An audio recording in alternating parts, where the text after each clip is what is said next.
Ok, vamos iniciar então nossa terceira aula do componente. Então, como eu havia comentado com vocês, a aula de hoje é uma continuação da nossa última aula. Então, a gente vai estar falando sobre tentar entender um pouco a distribuição dos ecossistemas e distribuição das espécies. Na aula passada, a gente viu qual que é a influência climática sobre os ecossistemas e, consequentemente, sobre as espécies. Hoje a gente vai falar de alguns outros fatores que também são importantes. Então, mais especificamente, a gente vai falar sobre alguns padrões globais, tá? De distribuição de biodiversidade. Então, quando a gente pensa em padrões globais, a gente está pensando como que a biodiversidade do mundo está distribuída nas regiões do globo. Então, tanto em áreas continentais como em áreas marinhas.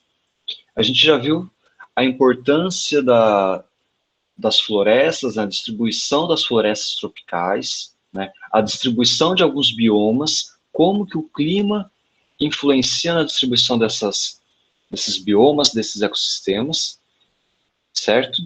E agora a gente vai falar um pouquinho mais pontualmente sobre as espécies, como que as espécies se encaixam nesses padrões, ok? Então, esses são os tópicos da aula de hoje, beleza? Então, para a gente começar, vocês já pararam para pensar o que explica a distribuição das espécies? Ou melhor, por que algumas espécies ocorrem nos locais que elas ocorrem atualmente? Por que a gente tem mico-leão-dourado aqui na Mata Atlântica e não tem orangotango, por exemplo? Se ambos são primatas que ocorrem em florestas tropicais. É um exemplo. Então, o porquê dessa questão da distribuição das espécies é um ponto assim que intriga, de fato, ecólogos há séculos, tá? Ou, mais especificamente, há décadas. Bom, a hora que a gente fala de ecologia mesmo, a ecologia é uma matéria, é uma disciplina relativamente recente, né?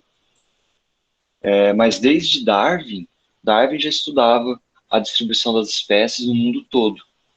Tá? Então, a gente vai tentar entender um pouquinho dessa distribuição. Tem a ver com o habitat, né? A gente falou nas primeiras aulas sobre condições e recursos também, né? Então, algumas espécies dependem de condições específicas e recursos específicos para ocorrerem, né? Então, uma temperatura específica, um pH, uma salinidade da água, por exemplo, e recursos, alguns exemplos de recursos necessários, alimento, como o tamanho de semente, presas, tudo isso limita a ocorrência das espécies, como a gente já viu, né? Entretanto, hábitats potenciais que ofertam esses recursos e têm condições propícias, nem todos esses hábitats são ocupados, né? Então, essa especificação da distribuição das espécies é algo super importante em ecologia, tá? E a partir dessa pergunta, ou dessa questão global de entender a distribuição das espécies, a gente vai para algo mais pontual, que é pensar onde que está distribuída a maior diversidade do planeta. Então, a gente tem que ter uma ideia assim meio geral, algo amplo, de como que essas espécies estão distribuídas. Não necessariamente como que se distribui o gafanhoto da perna laranja. Não o gafanhoto, ou a borboleta, ou determinada espécie de pássaro. A gente quer ver padrões. A gente quer entender como que o conjunto de aves se distribui. A gente consegue ver algum padrão de distribuição dessas espécies? Então, esses padrões de macroescala são extremamente importantes. Tá? E aqui eu vou falar de duas questões importantes, dois conceitinhos, tá? Que é padrão e processo. Alguém já cursou o componente de biogeografia? Vocês estão habituados com esses dois termos?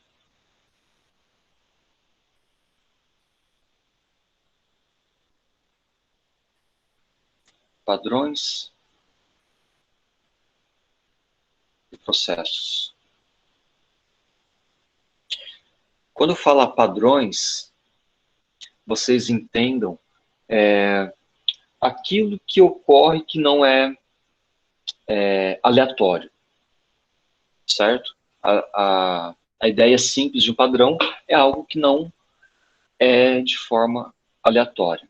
Então, se eu estou falando de padrões de distribuição de espécies, eu estou falando que diversas espécies de plantas, de fungos, de mamíferos, de aves, de anfíbios, eles estão distribuídos no globo terrestre seguindo um determinado padrão.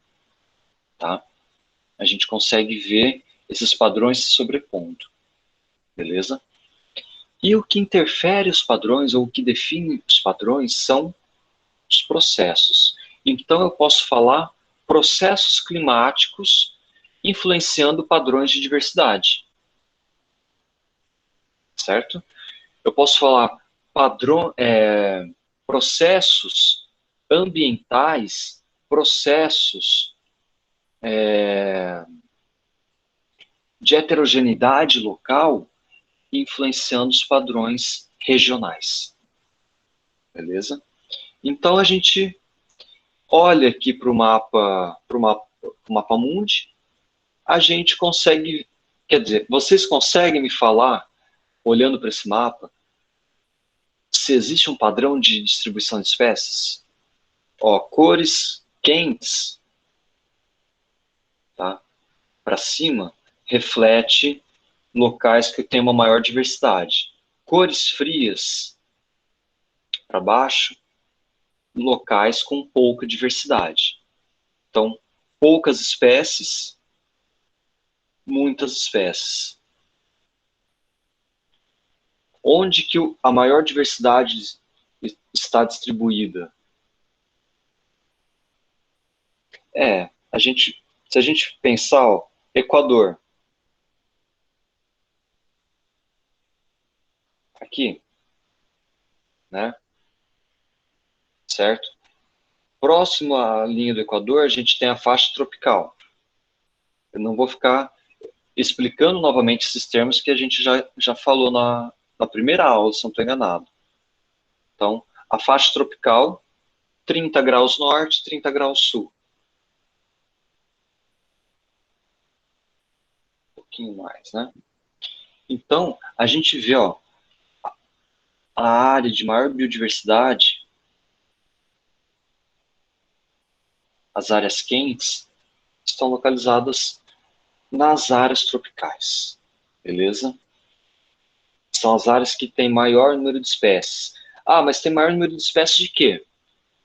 De plantas, de vertebrados, de peixes, de anfíbios, de artrópodes em geral. Tá? Então, áreas tropicais são áreas mais biodiversas, beleza?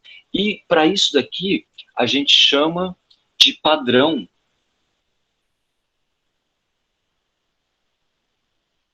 latitudinal. Porque tem o efeito da latitude. Então, a latitude ajuda a gente a explicar ou entender a distribuição de um grande número de espécies. Beleza? É claro que a gente tem variações. Né? Então, por exemplo, ó, essa área aqui da Península Indiana tem menos espécies do que uma área um pouco mais ao norte. Né? O mesmo ocorre aqui, ó.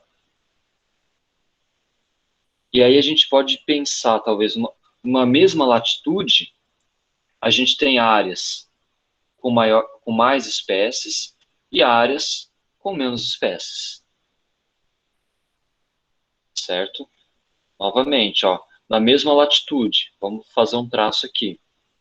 Áreas com muitas espécies e áreas com menos espécies. Ok, a gente, então, em larga escala, num padrão global, a gente consegue ver a existência de um padrão latitudinal. Mas se a gente vai para uma escala mediana, se a gente quiser aumentar isso daqui, depois,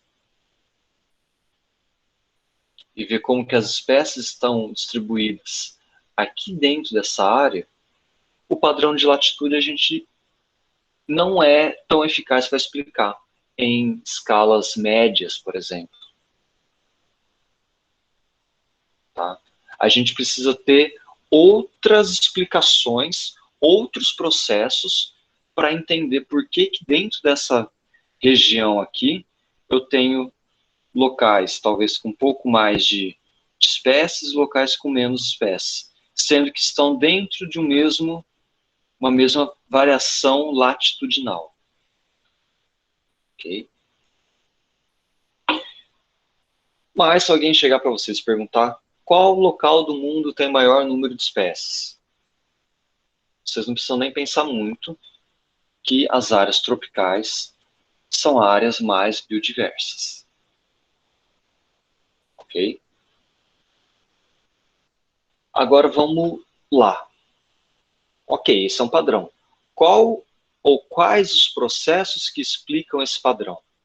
Por quê? Por que que tem mais espécies, em geral, nessas áreas? O que que vocês me dizem?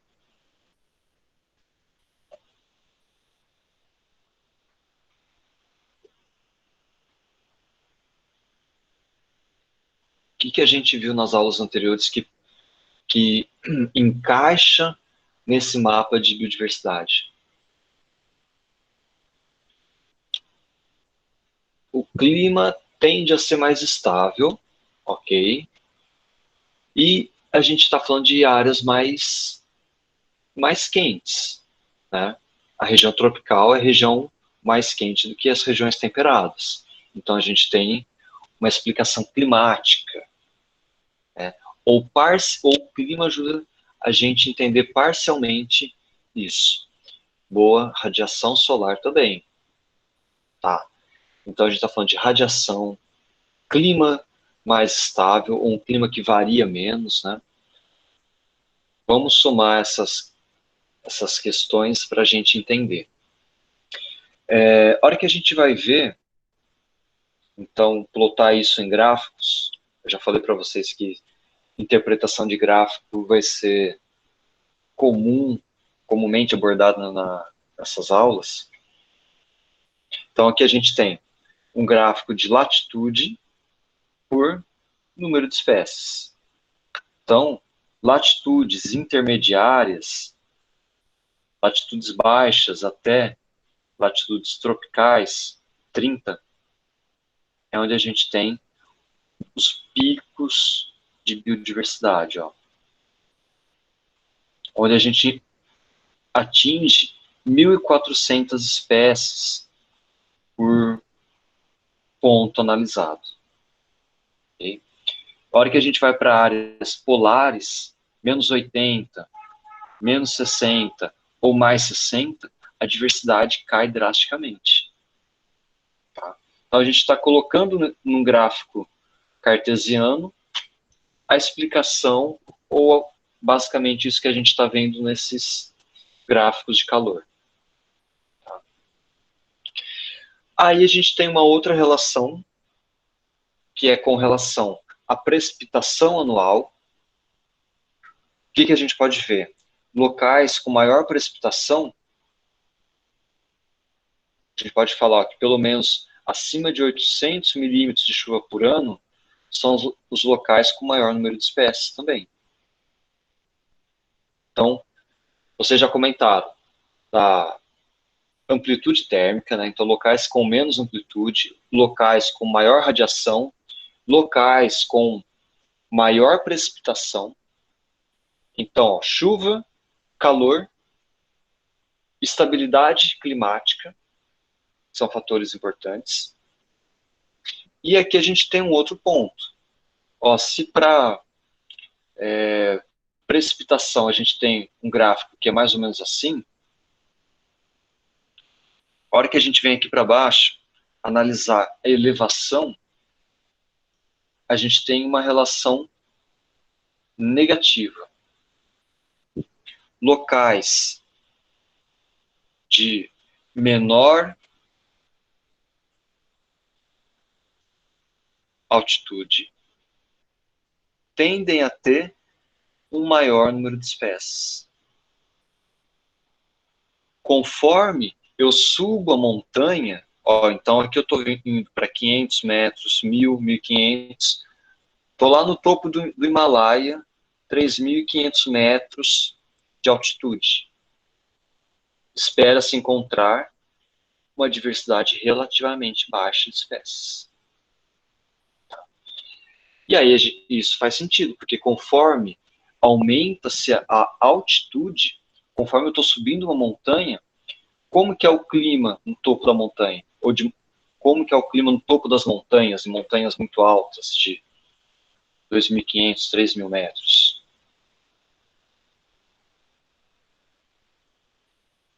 Isso, é frio. Seco, frio. Beleza.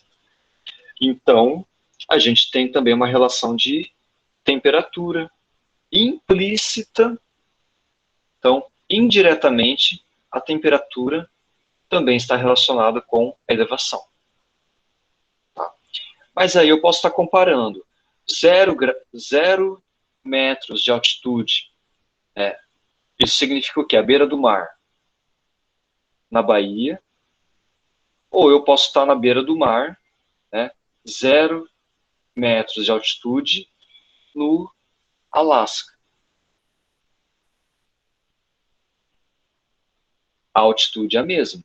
Eu estou na beira do mar, na Bahia e no Alasca. É claro que eu vou ter uma diferença. A diversidade na beira do mar do Alasca não vai ser tão elevada assim. Tá? Entretanto, se estou comparando a latitude do Alasca, na beira do mar do Alasca, e no topo da montanha do Alasca, é claro que no topo da montanha do Alasca eu vou ter menos espécies do que na beira do mar. Tudo bem? Então, vocês não podem tomar isso como verdades absolutas. É relativo.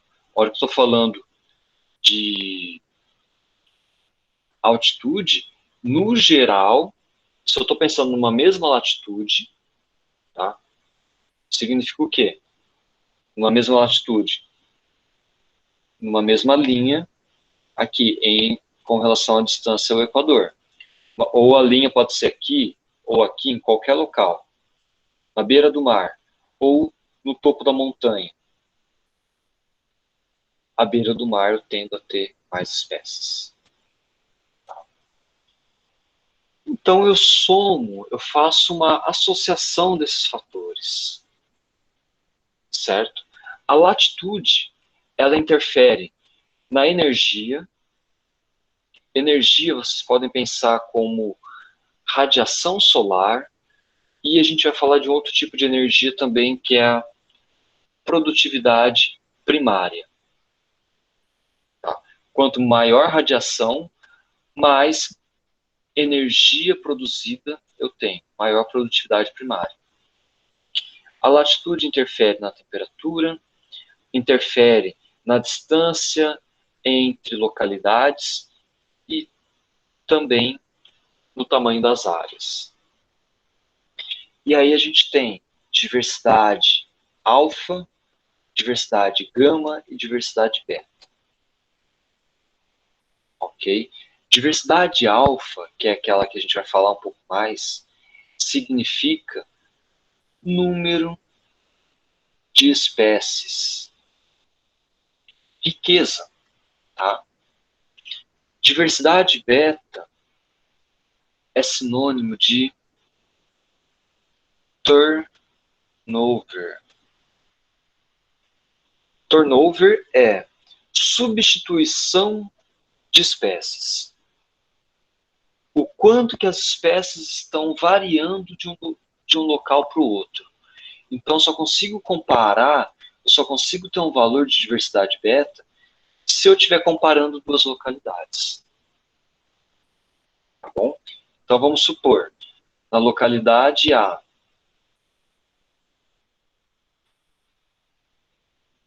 e a localidade B. Na localidade A, eu tenho as espécies 1, 2, 3 e 4. Na localidade B, eu tenho as espécies 3, 4, 5 e 6. Se eu for comparar e ver qual que é o turnover entre a localidade A e a localidade B, o que eu tenho? Eu tenho que as espécies 3 e 4 são semelhantes entre esses dois locais, e eu tenho espécie 1 e 2 diferente, 5 e 6 diferente. Então, a gente tem índices para calcular o turnover. O quanto que as espécies estão mudando de um local para o outro. Tudo bem? Isso é importante em ecologia, em biologia, porque muitas vezes a gente quer saber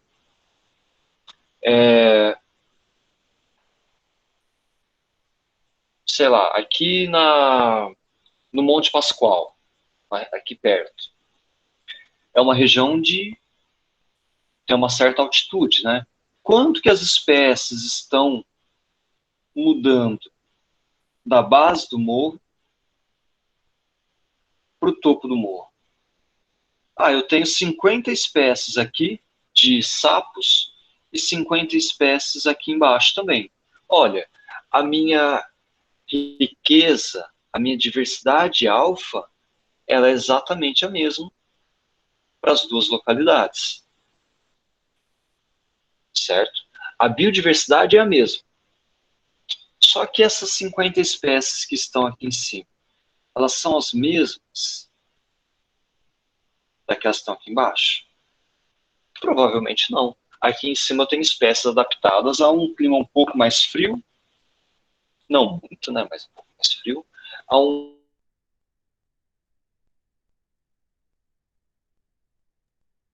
ambiente, eu posso ter uma vegetação de restinga, então espécies adaptadas a um ambiente um pouco mais aberto, né?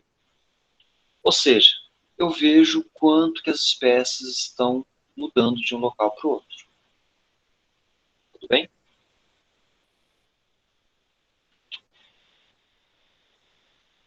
Vamos lá, pessoal, dúvidas? Eu estou trazendo conceitos novos aqui para vocês hoje.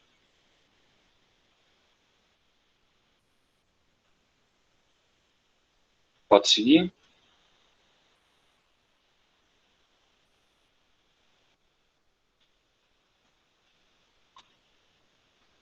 Beleza. Ó, então, para a gente ver exemplos práticos, vamos ver exemplos com lepidópteros, por exemplo. Tá?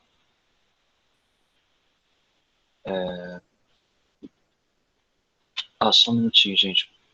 O Mário está me perguntando aqui.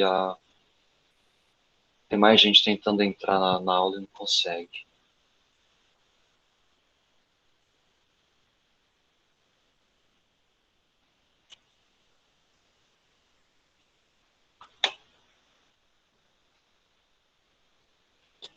Se vocês tiverem grupos, compartilhem lá, porque tem mais gente que está tentando entrar e não está conseguindo. Professor, boa noite. Oi, boa noite. Então, é que tá acontecendo que o Siga não tá funcionando. Eu até entrei aqui na aula, mas eu não tô conseguindo compartilhar o link lá no grupo do WhatsApp pra galera entrar na aula. Eu não tô. Ah, mas não precisa ir pelo SIGA, na verdade. Hum. Ó, Eu tenho um link, se eu quiser eu posso compartilhar aqui no... Ah, o Felipe já compartilhou. eu Ah, tá acabei de ok. colocar aqui, gente. Eu Na acho que já verdade, compartilharam lá no grupo já, que eu vi tá, aqui, compartilharam. beleza. É o link da página aqui, até antes da interrogação.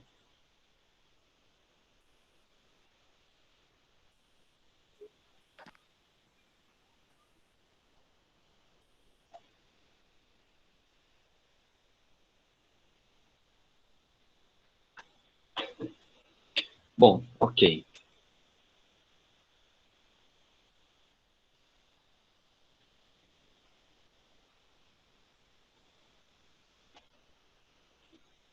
Beleza? Vamos seguindo. Ok, então a gente estava falando desses padrões. A hora que a gente vai aqui para as Américas, a gente vê, por exemplo, que esse padrão latitudinal, ele encaixa, por exemplo, de mamíferos. Ó, esse mapa aqui é o mapa da distribuição de mamíferos nas Américas.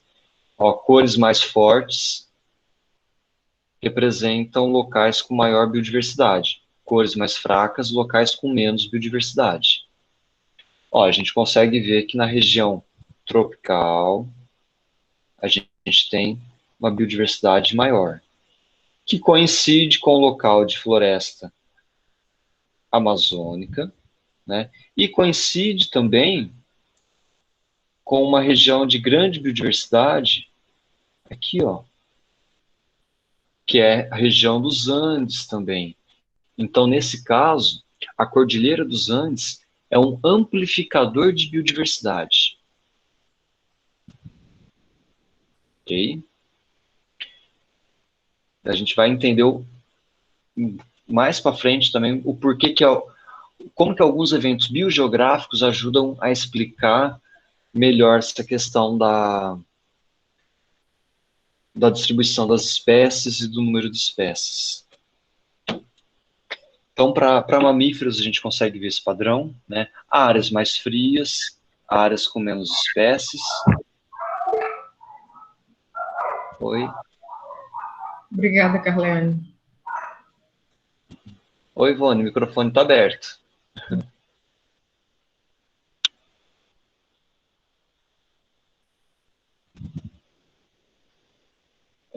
Beleza?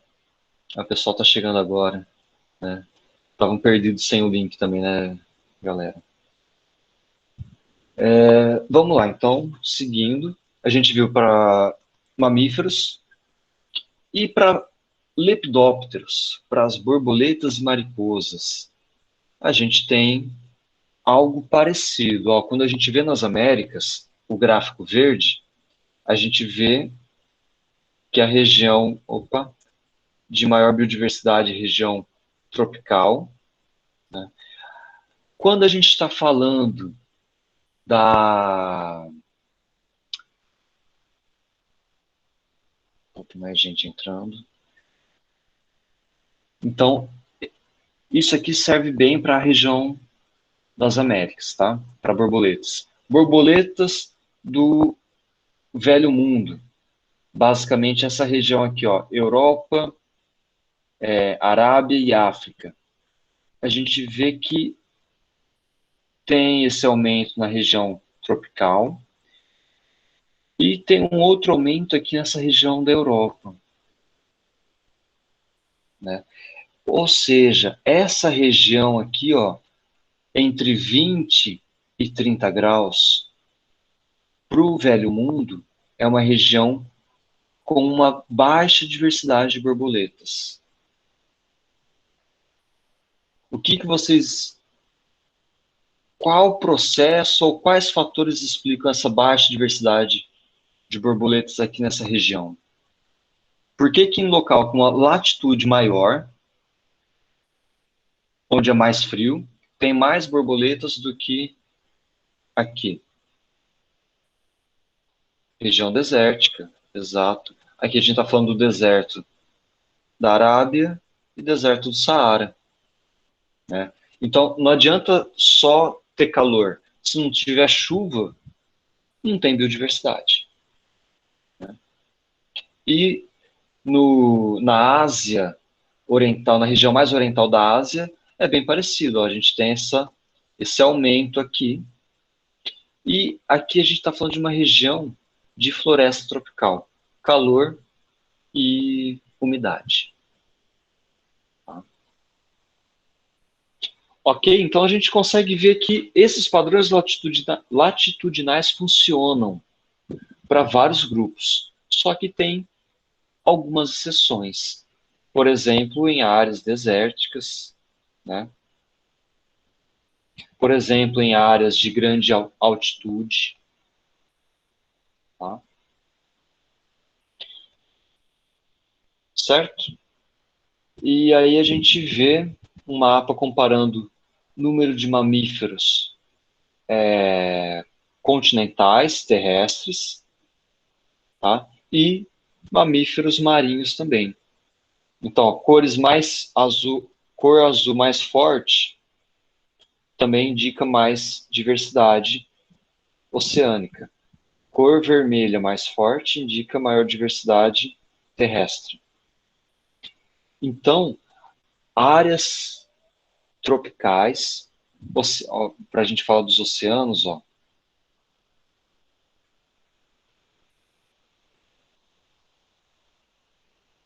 áreas tropicais também têm uma diversidade relativamente grande, né? Comparado a áreas mais polares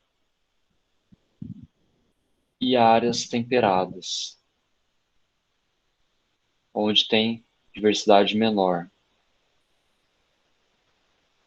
E tem um outro padrão aqui que está implícito nesse gráfico, que não tem só a ver com latitude. Quais são outros locais de diversidade de mamíferos marinhos que vocês conseguem ver nesse gráfico, que eu não comentei? Que não está só associado com latitude.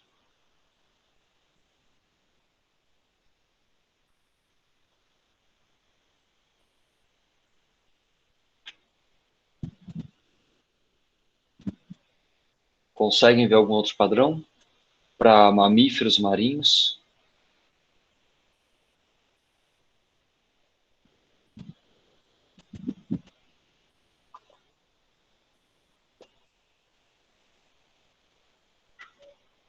Alguém?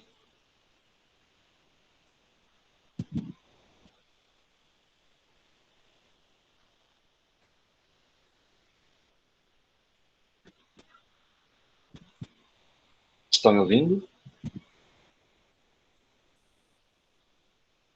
Oi, Felipe, a gente tá te ouvindo sim. Ah, tá. Sumiu todo mundo do chat. Vamos lá. Quais são as áreas que não são necessariamente áreas tropicais? Áreas próximas à costa continental. Ó, a gente consegue ver. Então, eu falei isso lá no chat. Acho que você não leu. Eu não. Uai, então o chat não atualizou para mim. A última mensagem aqui está de área desértica. O Ítalo colocou como interrogação se eram correntes oceânicas. O Wanderson falou costa terrestre. E eu fiz uma outra pergunta. Ah, gente, então peraí que eu vou atualizar, porque travou aqui para mim. O chat não está atualizando. A última mensagem era da Maiara às 7h40.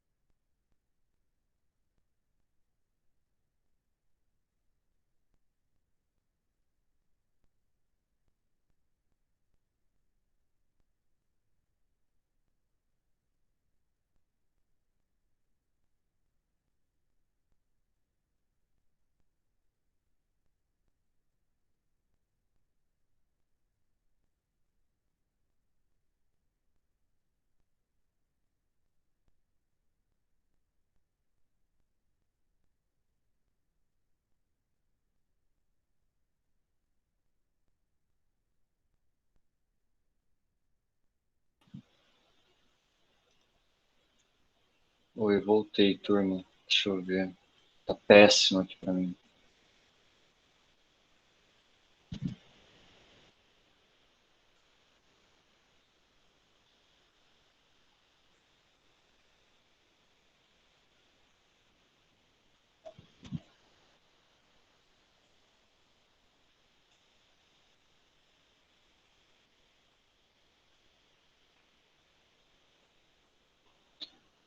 Voltaram a ver minha apresentação?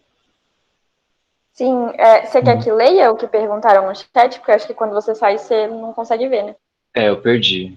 Me passem elas, por favor. Quais são as dúvidas, gente? O Ítalo falou correntes oceânicas como interrogação. O Luca perguntou qual o motivo do Oceano Índico não ter uma quantidade significativa de mamíferos marinhos. Aí o Anderson tinha falado a resposta da costa terrestre, e aí o resto é só todo mundo falando que tá ouvindo e vendo. Beleza. Obrigado, Leila. Correntes marítimas, para mamíferos marinhos, não explica muito a dispersão deles, tá? Mas não explica padrões de diversidade. Ajuda a explicar um pouco para peixes. Para peixes é importante, tá? Para mamíferos, a gente tem realmente a parte da costa, né? Então, mares profundos não são locais de grande diversidade para mamíferos marinhos, tá? A gente não está falando de peixe em geral, mamíferos marinhos. Realmente aqui, ó, a gente tem uma área do Oceano Índico de pouca diversidade e a área riquíssima associada a ilhas, tá? Arquipélagos de ilhas, tudo bem? Então, áreas de grande profundidade, geralmente, não são áreas de grande diversidade também. Isso vale não só para mamífero, para outros organismos, quando a gente está falando de ambientes marinhos. Tá? Então, a hora que a gente vai também para a diversidade de espécies, em geral, no ambiente marinho, a gente vê algo parecido com aquilo que também a gente viu para mamífero, né? O Oceano Índico, novamente, com áreas de pouca biodiversidade, tá? Áreas de pouca biodiversidade. Aqui a gente já começa a ter ilhas, né? Áreas de recifes de coral. Então, a gente tem áreas bastante biodiversas associadas a recifes de corais também, ok? Então, a gente tem que associar a biodiversidade marinha com áreas de produção de energia, tá? Onde tem produtividade primária. Isso é importante. Então, grandes profundidades, o abismo oceânico, entra luz? Praticamente nenhuma. Não tem muita fotossíntese das algas. A maioria das algas que faz a fotossíntese nos oceanos, elas estão na parte superficial, que é onde bate luz. Só que, por outro lado, nessa parte superficial, tem ausência de nutrientes, tem poucos nutrientes, porque os nutrientes estão mais no fundo. E aí tem uma produtividade baixa, né? Poucas algas, pouco zooplâncton, pouco peixe. Isso interfere em toda a cadeia trófica. Certo? E o contrário é verdadeiro. Áreas de grande produtividade são áreas de grande biodiversidade também. Tá? E aí a gente chega na parte que a gente vai entender a porcentagem de explicação, a influência da produtividade primária sobre a biodiversidade também. Tá? Então, seguindo, a gente vê aqui nas áreas marinhas, nesse gráfico, mostrando a produtividade primária em áreas marinhas. Então, a produtividade primária no ambiente marinho está associada à região costeira. Esses nutrientes da região costeira são nutrientes que são carregados pelos rios, né? Então, nutrientes que vêm das bacias hidrográficas são carregados dos ecossistemas terrestres. E se a gente for pensar, ó, aqui na América do Sul, a gente tem algumas bacias bem importantes. Por exemplo, a bacia de drenagem do Rio da Prata, que deságua lá no Rio Grande do Sul, Uruguai e Argentina. A foz do Rio da Prata, que deságua aqui. Então faz uma drenagem bastante importante de rios dessa região. Tá? A gente tem outra drenagem importante dos rios da Amazônia, que deságua na foz do Amazonas. Então, a hora que a gente imagina, ó, o rio Amazonas carregando detritos, sedimentos, matéria orgânica de toda essa região, né? Tá desaguando aqui. Olha a quantidade de produtividade primária que a gente tem nessa região. A produtividade primária que a gente tem aqui. Né? Aqui do outro lado, né, se a gente atravessa os Andes, na América do Sul, a gente tem áreas de grande produtividade também. Devido à presença de rios, o que explica essa produtividade elevada aqui, nessas duas regiões que eu estou indicando para vocês? Que a gente viu na aula passada. Aqui também. Aqui.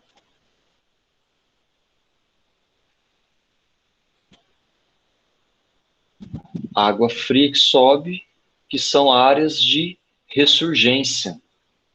Né? Então, Ítalo, o que você tinha comentado sobre as correntes marítimas, elas explicam, em parte, a produtividade dos ecossistemas marinhos. Tá? Todos eles? Não, porque eu indiquei aqui para vocês, ó, na costa norte do Brasil e na costa sul, a gente tem uma influência muito grande do deságue de rios. Aqui na Ásia também. Grandes rios que estão desaguando. Ok? Mas, em outras áreas, são áreas de ressurgência. Há correntes frias chegando próximo à superfície e trazendo nutrientes. Isso interfere a produtividade primária dos ambientes marinhos. Heterogeneidade ambiental é importante também, porque está associada com recifes de corais. Ambiente heterogêneo é ambiente diferente que permite uma produtividade elevada também e uma maior biodiversidade. Vamos ver se vai funcionar. Ó, esse GIF é a produtividade primária ao longo dos meses e dos anos. Então, a gente está vendo, ó, 2005, 2006, 2007. Vamos dar um pause aqui. Essa produtividade primária no mundo, áreas mais escuras, áreas mais produtivas, tudo bem? Essa variação da produtividade se dá em termos temporais. Ou seja, tem épocas do ano que a produtividade no hemisfério norte aumenta. E a produtividade do hemisfério sul diminui. Tá? E vice-versa. Então, verão no hemisfério norte, ó, junho, julho, ó como está ficando escuro. Vou voltar. Junho, maio, março. Então, Aqui, março, abril, maio, está entrando em primavera. O hemisfério norte está ficando mais produtivo. Maio mais verdinho. Junho, julho. Então, ó, julho é a época do ano onde tem a maior produtividade primária no mundo todo. Ok, o hemisfério sul diminui um pouco, mas é o período de maior produtividade no hemisfério norte. Ó, tudo verdinho. Está sendo produzido, está sendo realizada a fotossíntese, está tendo acúmulo de carbono. Produtividade primária, eu penso assim, fixação de molécula de carbono. Tá? Fotossíntese pelas plantas ou pelas algas. Essa fotossíntese, esse carbono da atmosfera está sendo armazenado na forma de glicose. Tá? Então, junho, julho, maio, são épocas do ano que é verão no hemisfério norte. Produtividade elevada. Vou soltar aqui, ó. Começa a diminuir de novo.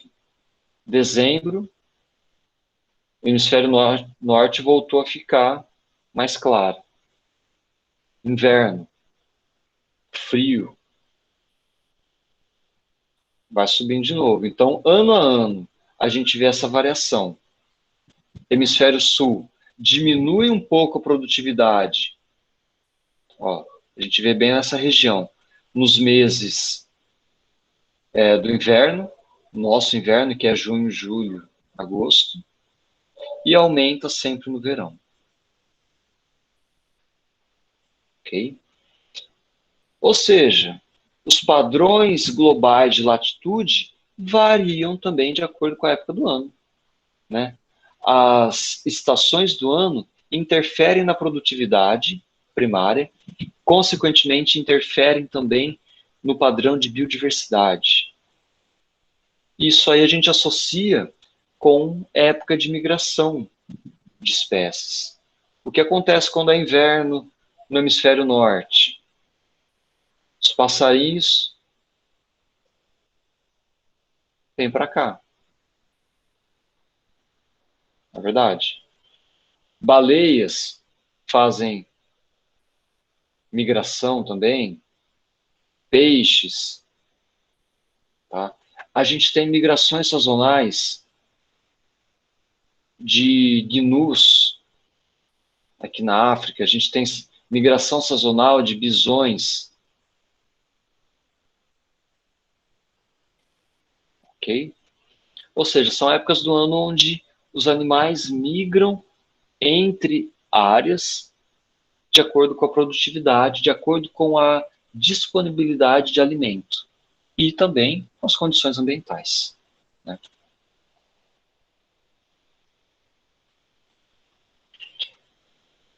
Como que estamos, pessoal?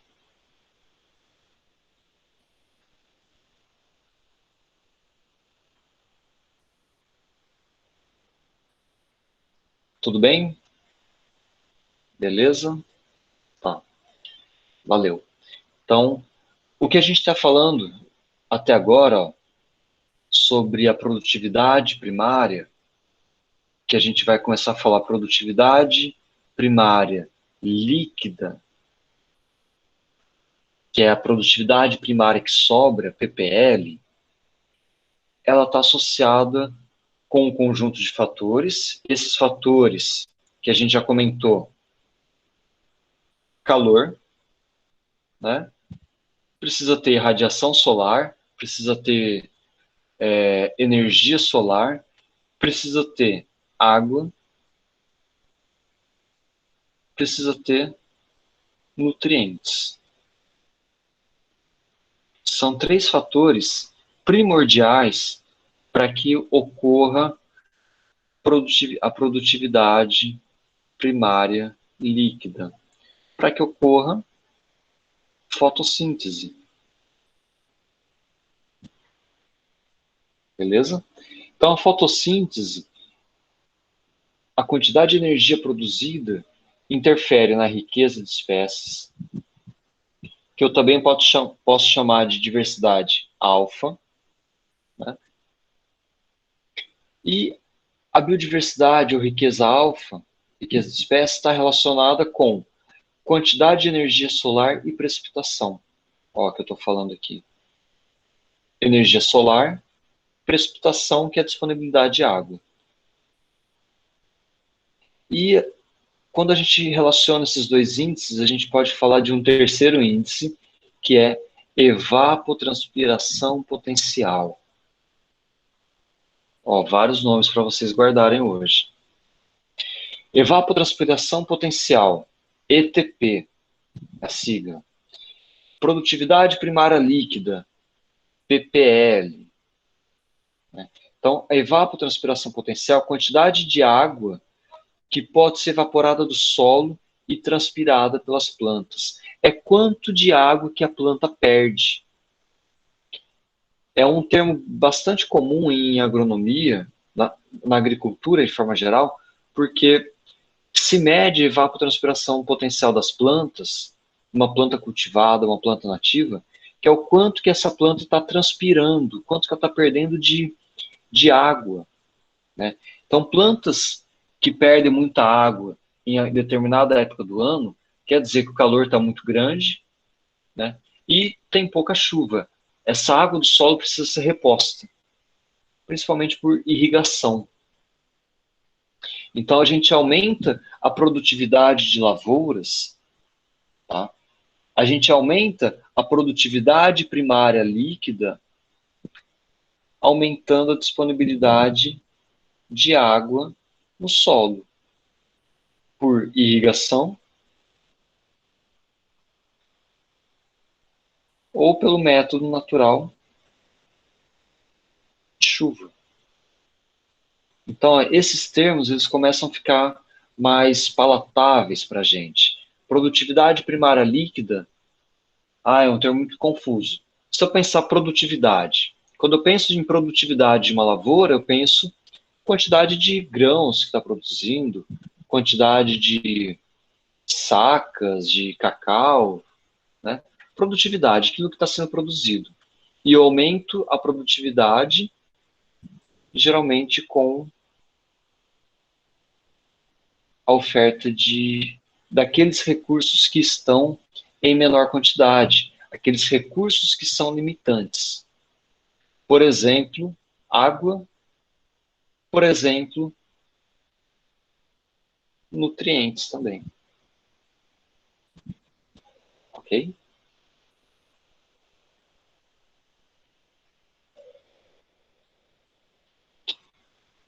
Aqui é basicamente esses gráficos explicando aquilo que eu estava falando, que em locais de maior evapotranspiração potencial, são locais de maior riqueza.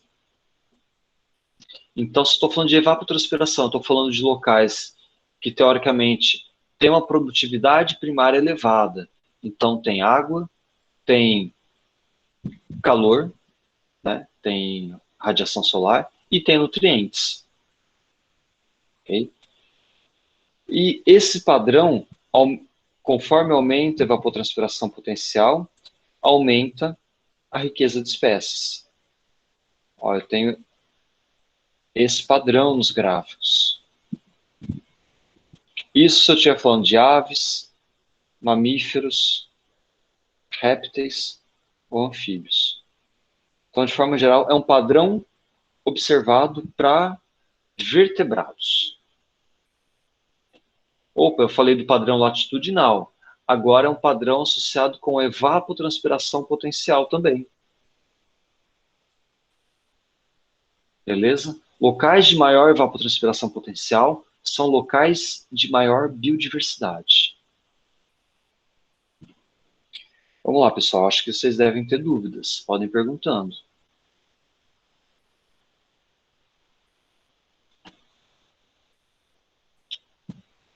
Senão esses termos vão começar a ficar confusos para vocês, não vão? Felipe, eu tenho uma dúvida. Talvez eu tenha me perdido aqui um pouco, porque você falou que era só para padrão de vertebrado, invertebrados não. Como assim? A evapotranspiração? Você acabou de falar, eu meio que perdi um pouco a atenção, e aí você falou, mas só para vertebrados, invertebrados não. Não, na verdade, não é exclusivamente de vertebrados. Esses gráficos que eu estou trazendo refletem esse padrão para vertebrados. Tá? Em vertebrado não ocorre isso? Não necessariamente. É provável que eles sigam esse padrão também. Tá? Eu não trouxe aqui na aula hoje, eu vou até ver, mas provavelmente segue o padrão também. Mas é um padrão assim, bem nítido para vertebrados. Ok?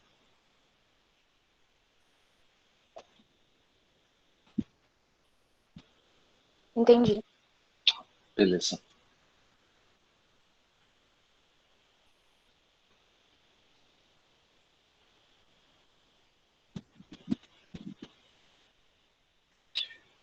Ok, a gente falou de EPT, evapotranspiração potencial.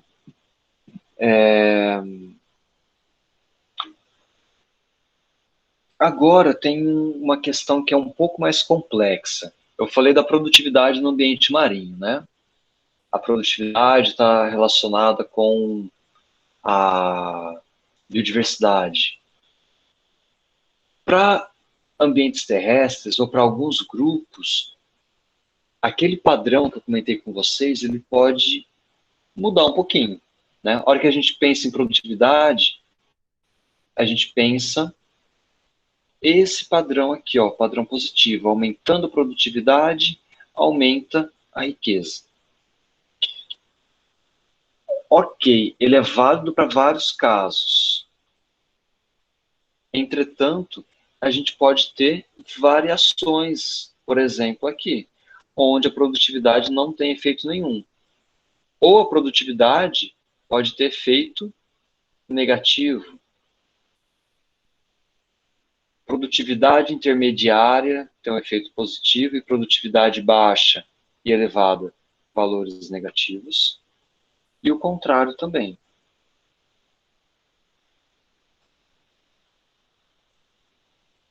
Vamos lá, quero que vocês interpretem o gráfico agora. Esses gráficos. Como que vocês conseguem associar essas variações ou esses modelos associando produtividade com riqueza, com diversidade de espécies?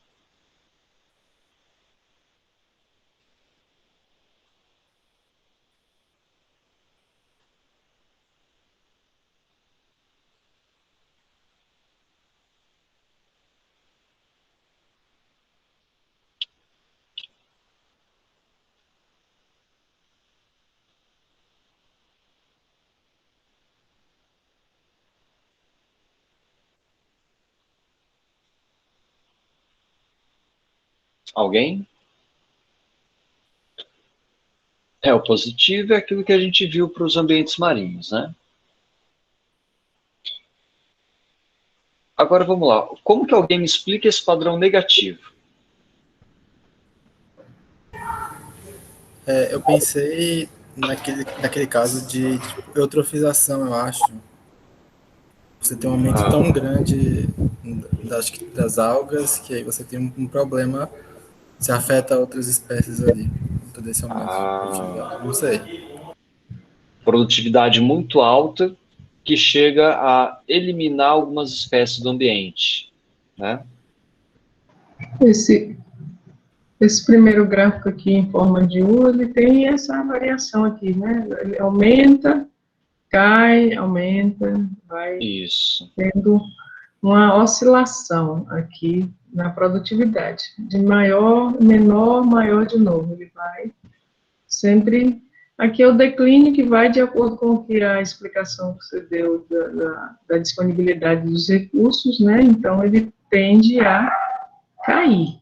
Aqui é como se esse nenhum aqui seria um período bastante delicado, de muita falta dos recursos aqui, para que não está gerando, né, uma produtividade que dê visibilidade, né, que tenha E aqui é o período de maior riqueza, né, de maior riqueza no sentido dos recursos, da disponibilidade dos recursos, que dá sobe bastante, né?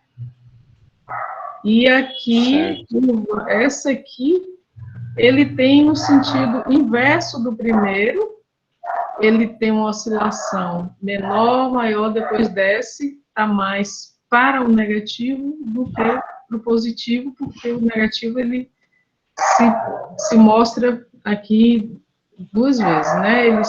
Ele desce, depois ele sobe, e tem essa curva exponencial aqui, né? Dessa variação, desse último aqui, com essa produtividade oscilante. Menor, maior, menor, de novo, e assim sucessivamente, de acordo com o período, digamos.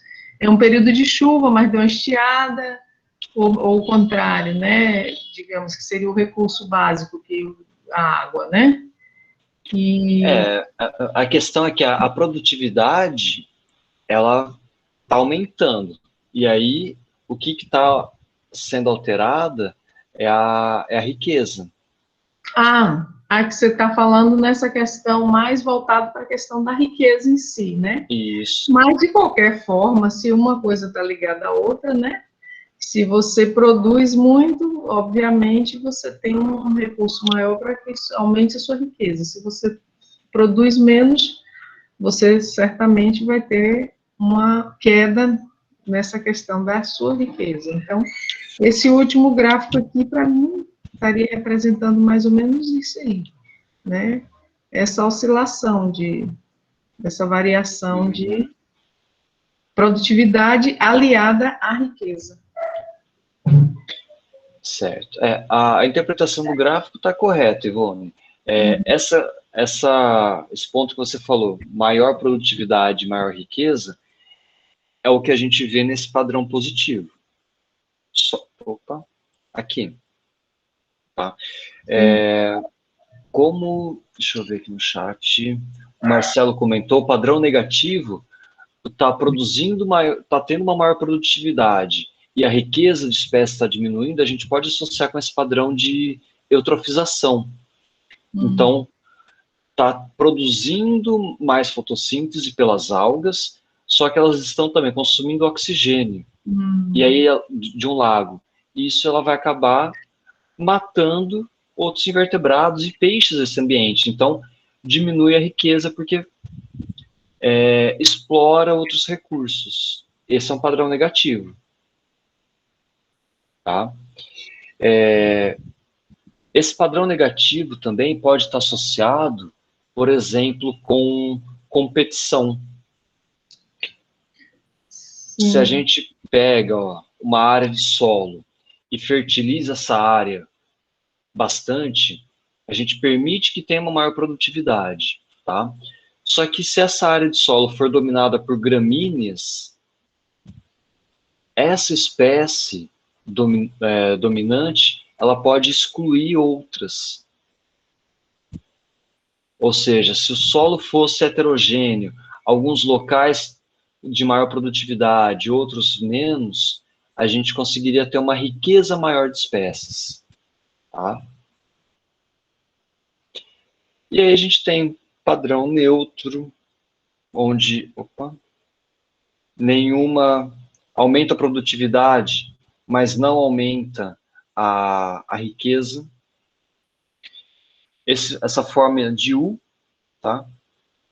E um padrão bem comum, que é o padrão corcunda, onde produtividades intermediárias geram maior riqueza de espécies. Por quê? Em produtividade baixa, a gente tem ambientes que têm pouca energia no sistema, suportam poucos níveis tróficos, e em produtividade muito alta, pode ter a dominância de uma espécie, que é competidora, ela aumenta muito a população e exclui as outras. Tá? Então, aqui, ó, a gente consegue ver a pesca. E pode ser alterações antrópicas interferem diretamente na produtividade, tá? Interferem na produtividade, interferem também na diversidade dos ambientes. Então, a gente pode estar excluindo um predador do topo, como a Mayara comentou aqui, o vídeo dos lobos explica muito bem. Através de uma alteração antrópica, um predador de topo foi retirado do ambiente, né? E isso teve uma consequência nesse ambiente, né? Diminuiu a biodiversidade. Quando esses lobos foram reintroduzidos, eu estou comentando do vídeo lá de como os lobos mudam rios, tá, gente? Tá o link no Siga para vocês verem da aula passada. A presença de um predador de topo, da aula passada não, é dessa aula mesmo que eu coloquei, confundindo. A presença de um predador de topo gera biodiversidade, porque ele regula os competidores desse ambiente. Então, regulando os competidores, ele permite que outras espécies ocorram nesse ambiente. Né? Então, no caso do... Só repete essa última fala sua aí. Tá. Um predador de topo faz topo. Beleza. Tá? É um predador alto de cadeia trófica, um predador... É o termo que a gente usa, topo. Tá? Predador de topo. Regula a competição entre as suas presas. A hora que a gente tira esse predador, os cervos, né, os veados, nesse exemplo do vídeo, e é um vídeo baseado numa publicação da Nature, num artigo científico, tá? Acho que tem até a citação desse artigo durante o vídeo. Tirou o lobo, os cervos começam a aumentar a população, a presa aumenta a população, preda arbustos, né? Só sobrevive gramínea, as gramíneas dominam esse ambiente. É o que a gente vê em alguns desses gráficos que eu passei para vocês. Né? Exato, fica uma vegetação homogênea, não fica uma área biodiversa, de heterogeneidade ambiental. Então, vamos lá, por exemplo, plantas aquáticas, qual que é o padrão que a gente vê? A gente consegue observar que a maior ocorrência se dá no padrão forma de corcunda, então aqui em laranjinha serve também para cá, tá? O padrão positivo, aqui e aqui. Então, plantas aquáticas seguem o padrão de produtividade nenhum, ou seja, não é interferido pela produtividade, ou então em forma de corcunda. Se vocês lembram, forma de corcunda, esse daqui, né? Produtividade e riqueza. Tá? Então, a forma de corcunda, que é o padrão laranjinha, ele é o mais comum para plantas aquáticas, para plantas terrestres, para invertebrados aquáticos e terrestres, e vertebrados aquáticos também. Tá? Outro padrão bastante comum que a gente viu para vertebrados aquáticos é o padrão positivo. Aqui também vale. E para invertebrados terrestres também. Então, a hora que a gente volta aqui, todos esses padrões ocorrem na natureza. Tá? Alguns são mais comuns para alguns grupos de plantas e animais, outros são mais comuns para outros grupos. Ok? E isso é o que dizem alguns estudos. Beleza? Então, não é correto a gente afirmar que quanto maior a produtividade, maior a riqueza. Tá? Isso ocorre, esse padrão positivo ocorre em alguns casos. Tá? beleza?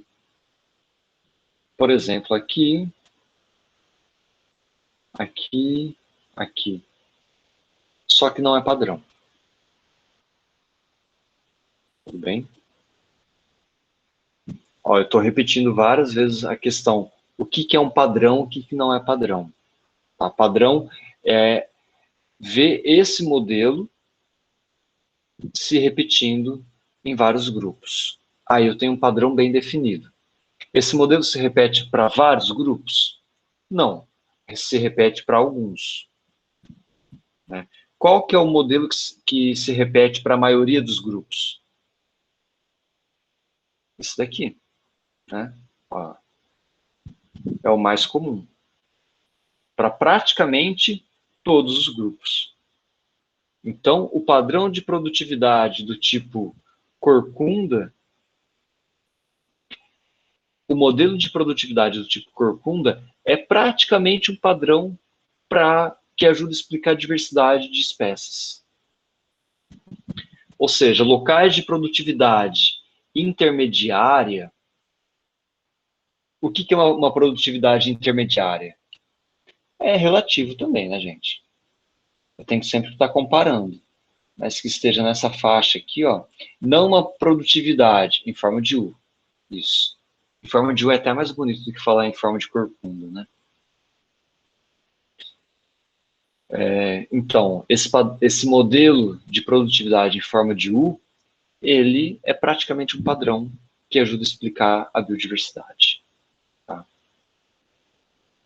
Ou seja, áreas com excesso de nutrientes, com uma produtividade primária excessivamente elevada, não é um ambiente que vai ter obrigatoriamente um grande número de espécies. Tá? Passamos.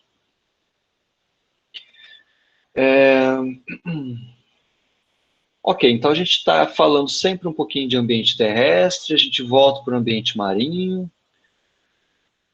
Temperatura nos oceanos é um fator importante. A gente já comentou um pouquinho disso no gráfico passado, né? E aí, a temperatura é importante porque a temperatura está associada também com profundidade, né? Superfície do mar aqui. Quanto mais a profundidade a gente desce, mais escuro fica, né?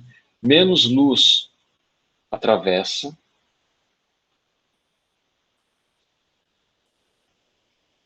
menos fotossíntese e menos calor. Tá? O fundo oceânico tem muito nutriente, né? A gente já falou sobre isso. Só que falta luz para ter fotossíntese. Né? Tem áreas de produtividade elevada associadas a fontes termais.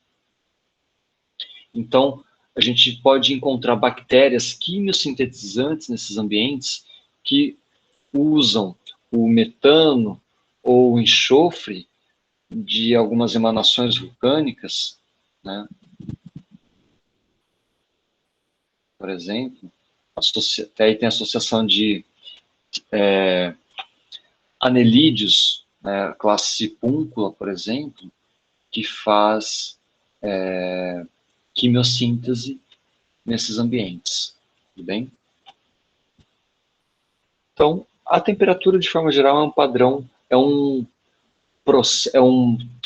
não necessariamente é um processo, mas ela tem um papel fundamental, um papel importante para biodiversidade marinha, beleza? A gente falou de alguns padrões, e aqui a gente pode ver um gráfico mostrando a variação nas espécies de peixe. A gente tinha visto para mamíferos, né? Então, ó, espécies de peixes em locais de arquipélagos. Então, profundidade importante. Costa continental volta a ser importante. Tá? E aqui a gente tem para táxons oceânicos e táxons que estão associados à região costeira. E a gente tem até uma sobreposição entre esses gráficos, tá?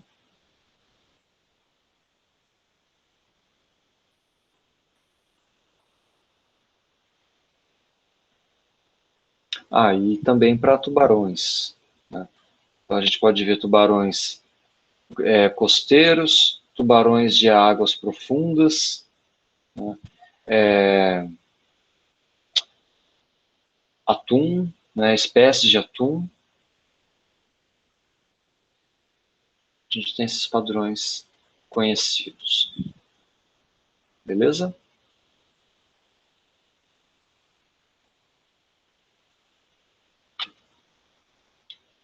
Deixa eu tomar uma água aqui rapidinho.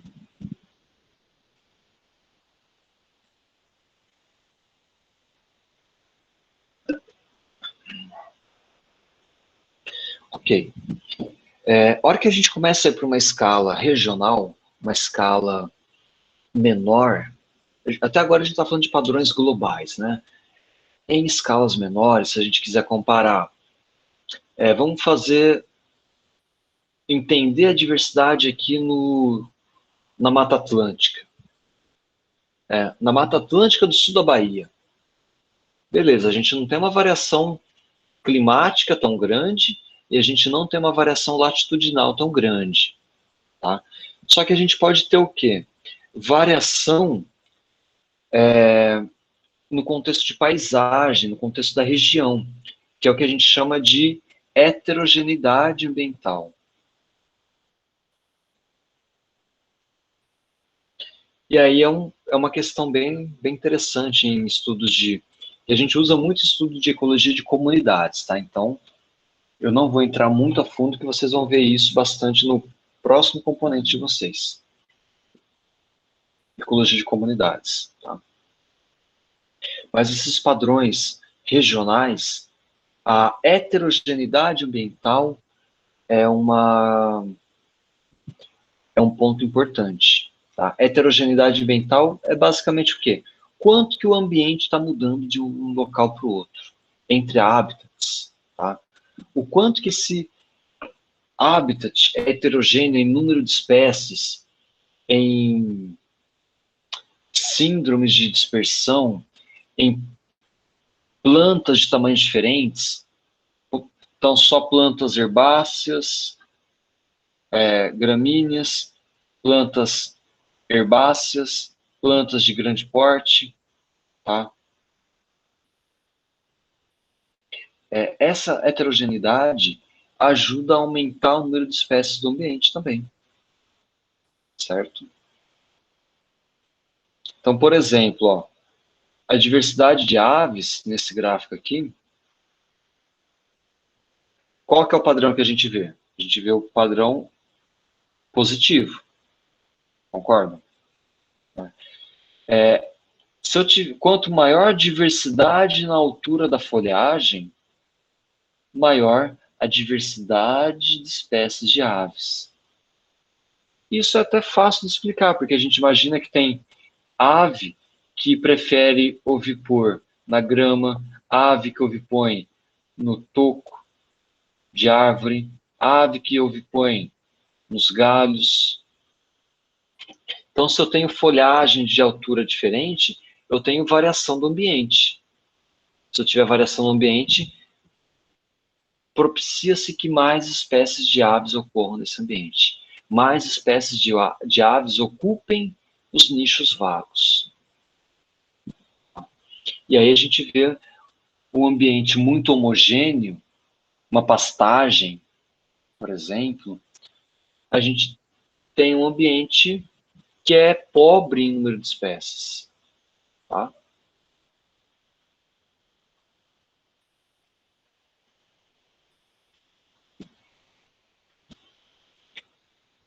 E aí a gente está falando de heterogeneidade ambiental e aí também espécies chaves e engenheiros de ecossistemas. Aqui que eu tinha comentado do vídeo que eu passei para vocês. Tá? Então, quem não viu, vejam esse vídeo dos lobos mudando os rios. Os lobos atuando como espécies-chave nesse ambiente. Tá? Uma espécie-chave é uma espécie que tem um papel muito importante nesse ecossistema. Se eu tirar essa espécie do ambiente, todo o ecossistema vai ser alterado. Isso é uma definição de espécie-chave. O lobo é uma espécie-chave. Estrela do mar é uma espécie-chave, por incrível que pareça, tá? Porque elas são predadoras também. Tá? Geralmente, predadores de topo atuam como espécie-chave. Deixa eu ver as perguntas.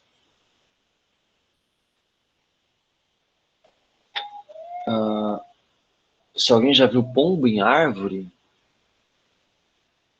qual que é a... Eu acho que sim.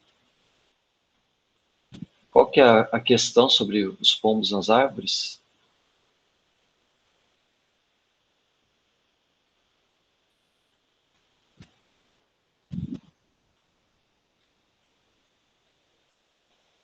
Ah, ok. Tá, é uma pergunta mais lá da parte da... Certo. Na cidade, os pombos usam qualquer ambiente, né? Aí a gente vem com a questão. Eles são espécies generalistas. Por isso que eles se adaptam muito bem a fazer ninho em telhado de casa, em poste, em lixão, qualquer lugar. Eles são espécies generalistas por conta disso. Então, eles ocupam qualquer habitat que está disponível, praticamente. Ó, a gente tem aqui no exemplo os castores como engenheiro de ecossistema, tá? E aí a gente tem dois termos, espécie-chave, que eu comentei com vocês, por exemplo, os lobos, e engenheiro de ecossistema. Uma espécie engenheira de ecossistema são espécies que alteram fisicamente o ambiente. Os castores alteram fazendo, por exemplo, barragens. Tá? Os cupins alteram o ambiente, por exemplo, até derrubando algumas árvores, né? Destruindo, fazendo caminhos no solo. Os recifes de corais são importantes engenheiros de ecossistemas. Tá?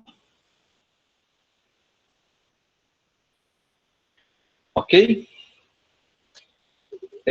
Tudo isso que eu estou falando de espécie-chave e engenheiro são pontos dentro dos ecossistemas, são exemplos de como organismos vivos alteram e influenciam a biodiversidade também. Tá bom? Como uma única espécie pode ter o poder de influenciar positiva ou negativamente a diversidade do ecossistema. A gente estava tendo esses tempos maré vermelha aqui na região. Vocês ficaram sabendo? A maré vermelha, o que é? É um boom, né, de algas, e essas algas produzem substâncias que são tóxicas para diversos organismos marinhos. E aí eu pergunto para vocês, a maré vermelha, essas algas da maré vermelha, elas são espécies-chave nos ecossistemas?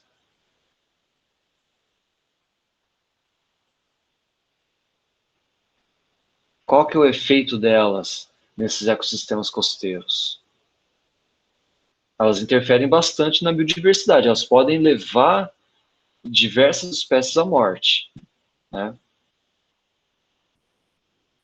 Então, essas espécies de alga podem atuar como espécies-chave, só que de uma forma negativa.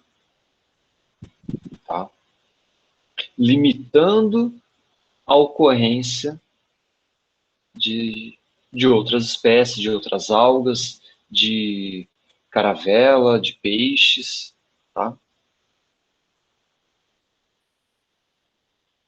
E aí aqui na região a gente tem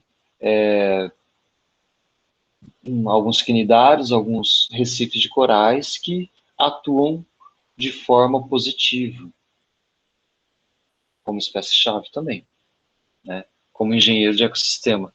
Então, nesse caso, ó, um coral, ele pode atuar, corais, poríferas, de forma geral, atuam tanto como espécie-chave, como engenheiro de ecossistema.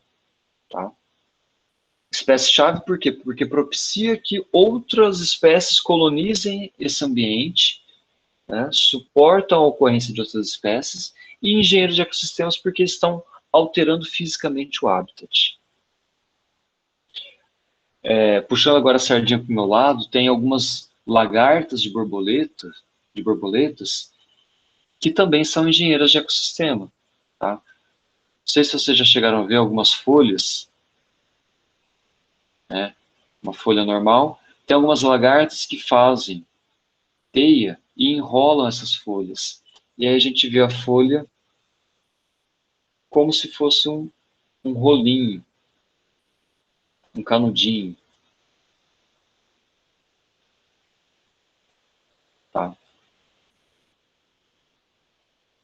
Essa folha ela fica enroladinha, como se fosse uma folha de sulfite dobrada, né, enrolada. A lagarta faz a muda aqui dentro, passa do estágio de pupa, borboleta e sai.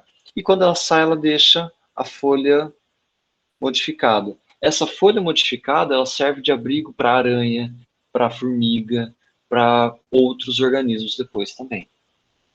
Então, uma simples lagarta pode ser um promotor de biodiversidade no ambiente. Assim como bromélias, né? Bromélia que forma o tanque,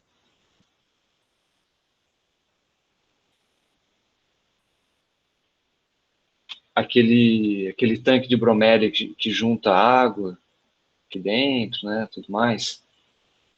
Tem aranha, tem pernilongo, né? Tem larva de lepidóptera, tem larva de odonato, tem nematóide, tem bactéria, tem fungo, tem uma diversidade gigantesca de bichinhos aqui dentro. Tá? A bromélia é uma espécie-chave e é um engenheiro de ecossistema. Então a gente não precisa imaginar um engenheiro de ecossistema simplesmente o castor derrubando uma árvore e mudando o rio aqui. A gente pode ver isso, uma borboleta, né, saindo da folha, ou uma bromélia também. Ok? Vamos lá, senão a gente não acaba a aula hoje. Estou dando muitos exemplos já.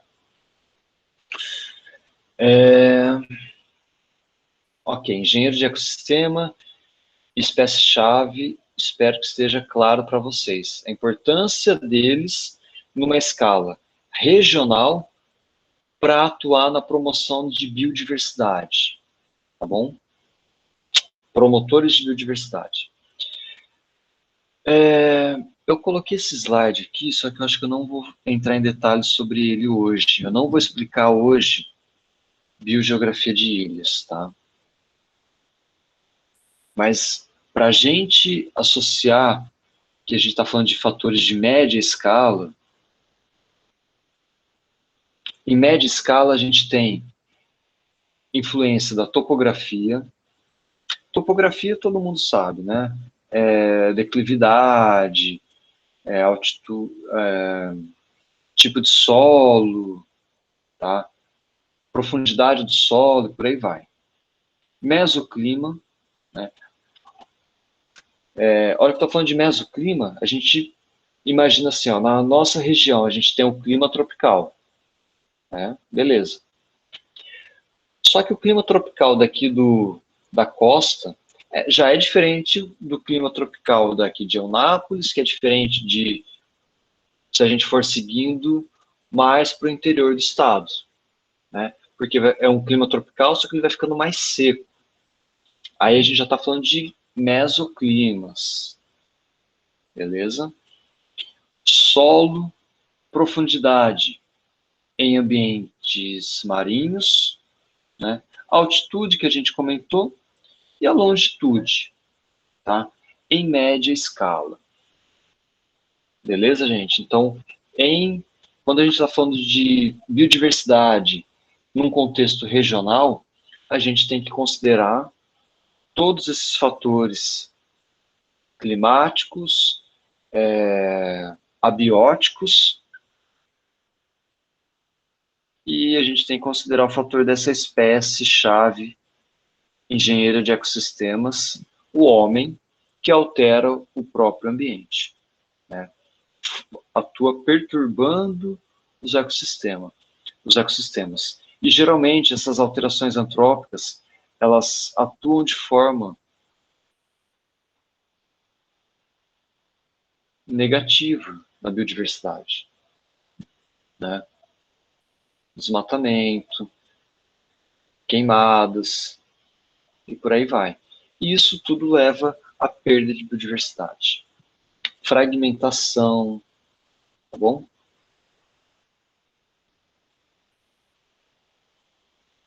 Ou seja, a gente não pode nunca excluir o fator antrópico quando a gente está falando de biodiversidade ambiental.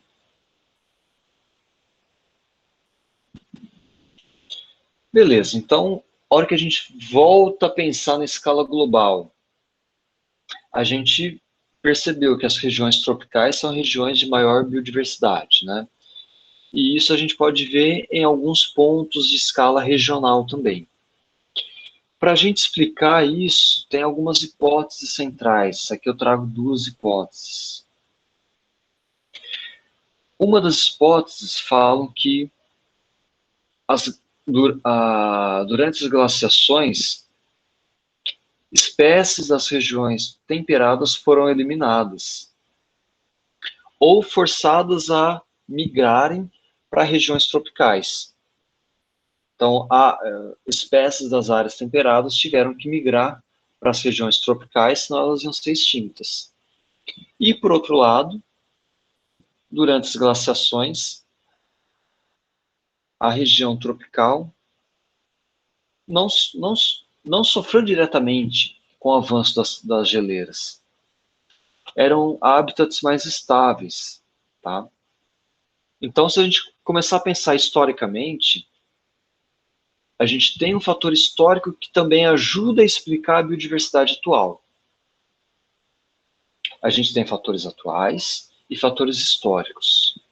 Dentre esses fatores históricos, a gente pode considerar as glaciações como tendo esse efeito negativo sobre as áreas temperadas, né? E uma outra hipótese também, que acaba sendo até que complementar, reflete que o equilíbrio entre processos que criam e extinguem espécies. Ou seja, vamos traduzir isso. Em áreas tropicais, essa maior diversidade é resultado de taxas altas de especiação e taxas baixas de extinção. Ou seja, nas regiões tropicais, a extinção de espécies é menor e a maior especiação. Se a gente for pensar, isso faz sentido também, porque a especiação se dá em nível genético, genômico. Alterações genômicas se dão de uma geração para outra. Tudo bem? Então, a geração parental. Vamos lá. Quem que já fez genética aqui? Eu não vou entrar em detalhes, mas é importante que vocês tenham algum conhecimento. Muita gente já fez genética? Não?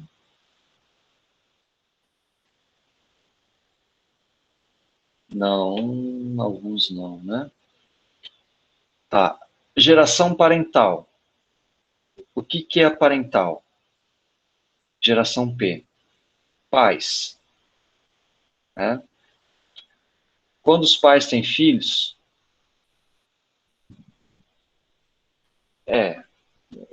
faz sentido não pegar genética EAD, tá? Mas vocês vão ter oportunidade logo mais. Só vou explicar rapidinho. A geração F1. F1 é a geração dos filhos, certo? Quando tem a transmissão dos genes de pais para filhos, tem o que a gente chama de crossover, tem recombinação do DNA dos pais, né? E tem possibilidade de mutação nesse processo. A mutação gera variabilidade genética. Ou seja, sempre pode ter uma mudança no genoma de uma geração para outra. Tudo bem? Simples. Humanos, pernilongos, ratos, anfíbios, para qualquer grupo vale. Plantas. Em que local tem uma sobreposição de geração maior? Em que tipo de ambiente? Ambientes quentes ou frios tem uma maior taxa reprodutiva?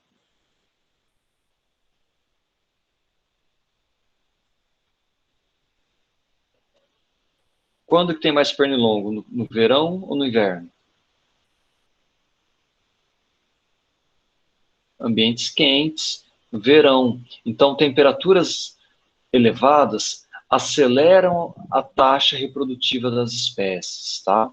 As espécies reproduzem mais e o ciclo de pai para filho fica mais curto, tá? Ou seja, tem várias gerações num período pequeno de tempo, tá?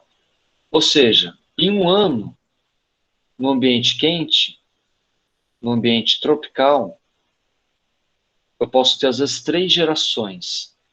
No ambiente frio, apenas uma geração. Tá? Ou seja, ambientes tropicais, a chance de mutação de uma geração para outra é maior. Acumulando mutações, a gente tem geração de espécies diferentes. Uma espécie gera 2 espécies. 2 espécies, maior diversidade.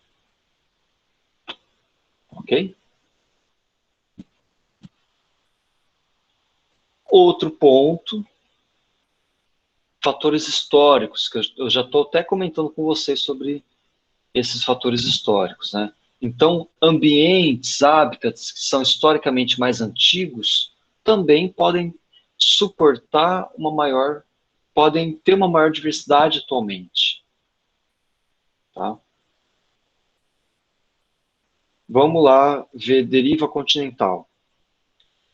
Estamos no final, tá, gente? O último gás de vocês aí para a gente fechar. A gente está falando de que áreas tropicais hoje em dia tem uma maior biodiversidade, né?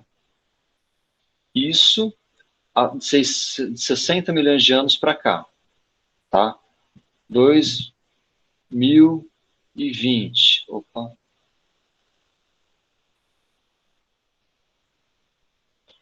Isso, agora a gente não está mais falando de produtividade necessariamente, tá, Ivone?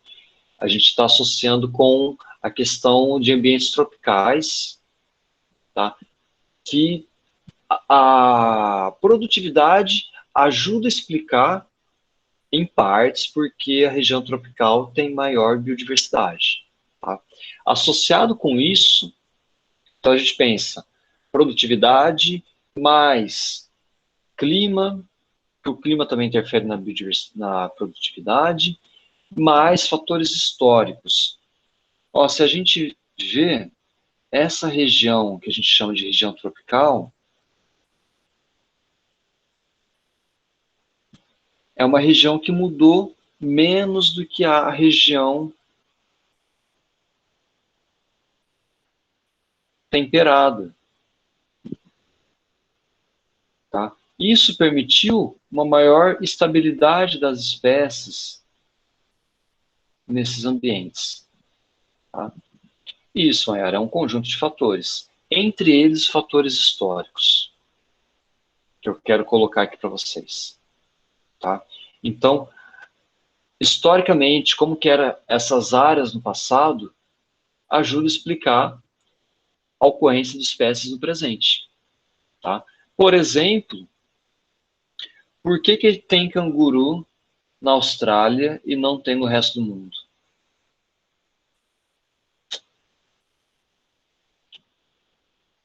Por que tem girafa apenas na África?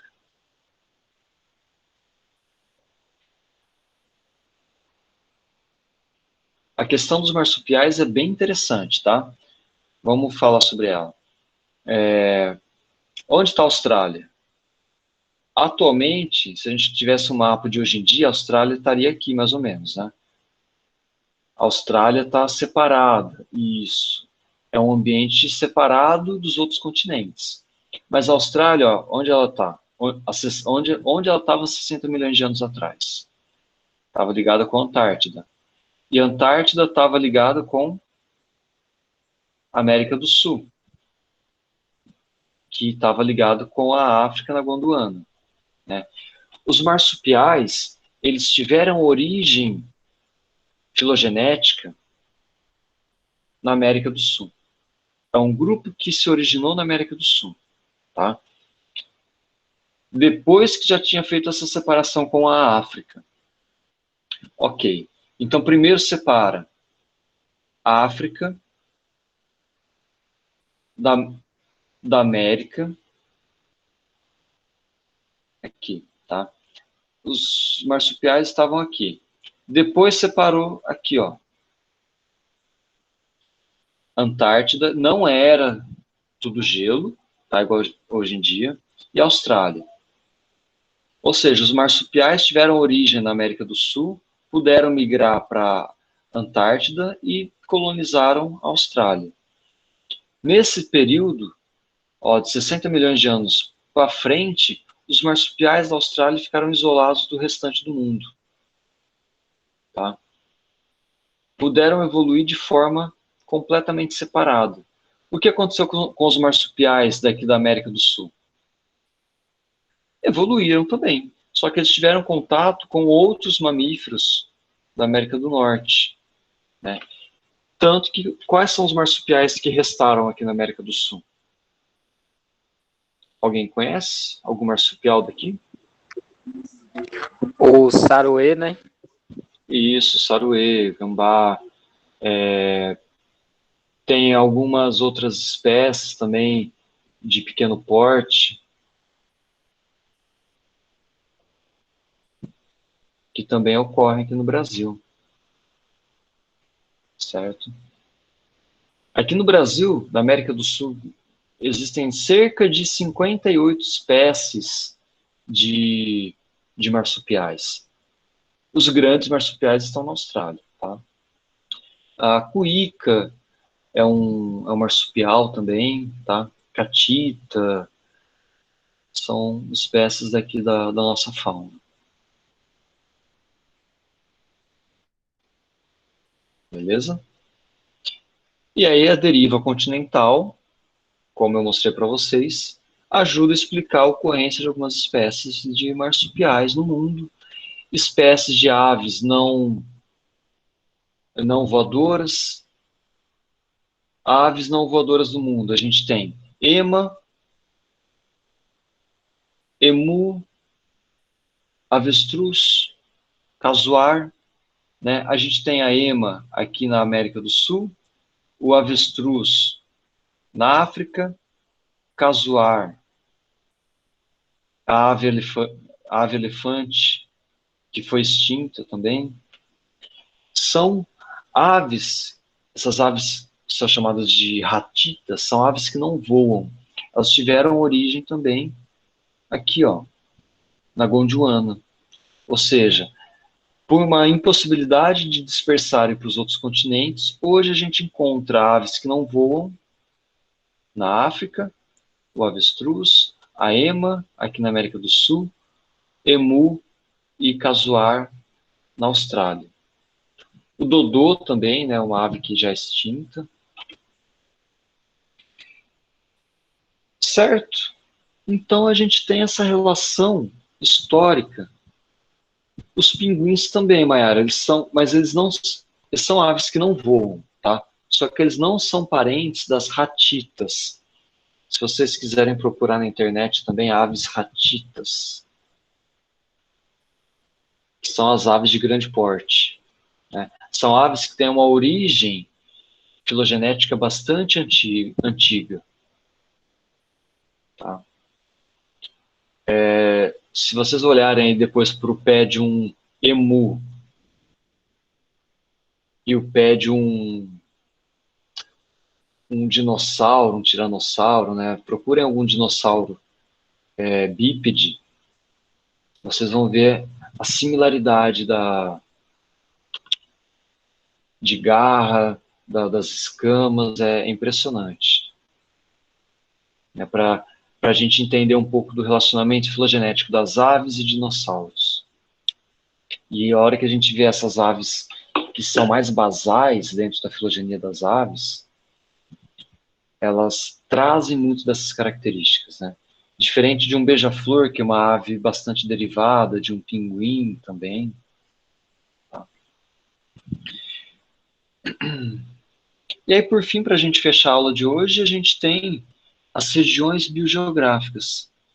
Que esses termos são importantes vocês lembrarem, porque a gente vai usar bastante. Tá? A gente tem as regiões neotropical, né? A região neotropical envolve essa região da América Central e América do Sul, região neártica, a região paleártica, afrotropical, australiano e Indomalásia. Se a gente vê a relação entre a fauna e a flora dessas regiões biogeográficas, a gente vê algumas similaridades. Por exemplo, região neotropical e afrotropical, neártica e paleártica, porque foram regiões que estavam conectadas antes da deriva continental. A Laurásia, aqui a gente tem a região neotropical, neártica e paleártica. A América do Norte aqui e a Ásia e Europa aqui. Então a gente vê compartilhamento da fauna entre esses ambientes. Ah, professor, mas a América do Sul está conectada com a América do Norte. Só que essa conexão, ela se deu há cerca de 10 milhões de anos atrás, mais ou menos. Um pouquinho. Ela começou há 14 milhões de anos e se finalizou há 4 milhões de anos. Que aí teve a ponte entre região neotropical e neártica. Então, historicamente, ainda é recente. A fauna da América do Norte e da América do Sul teve um processo de troca, né? Só que esse processo ainda é relativamente recente. Tá? Eu estou explicando tudo isso por quê? Para entender por que algumas espécies ocorrem em determinados ambientes. Tudo bem? E aí a gente entende por que não tem macaco na Austrália. Né? Os primatas tiveram uma origem aqui, afrotropical. Se dispersaram para o Paleártico. Então aqui a gente tem orangotango, tem gorila. Né? E, por deriva, alguns primatas de pequeno porte chegaram aqui na América do Sul. E aqui na América do Sul a gente não tem primatas de grande porte, a gente tem os neocatarrini, que são saguis e micos, principalmente. É macaco-aranha, macaco prego, mas são macaquinhos pequenos. Tá? E aí na África e na Ásia a gente tem macacos de grande porte. Interessante, né? Então a gente consegue ver essas diferenças entender um pouco melhor o porquê da ocorrência desses animais e plantas nessas regiões. Tá? Então, pontualmente, 9:01, nós finalizamos o conteúdo de hoje. Estou aberto a perguntas e dúvidas.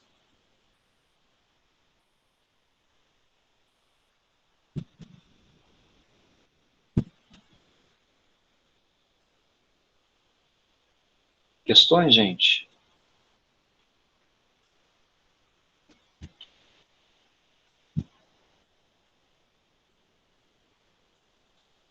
Pode perguntar.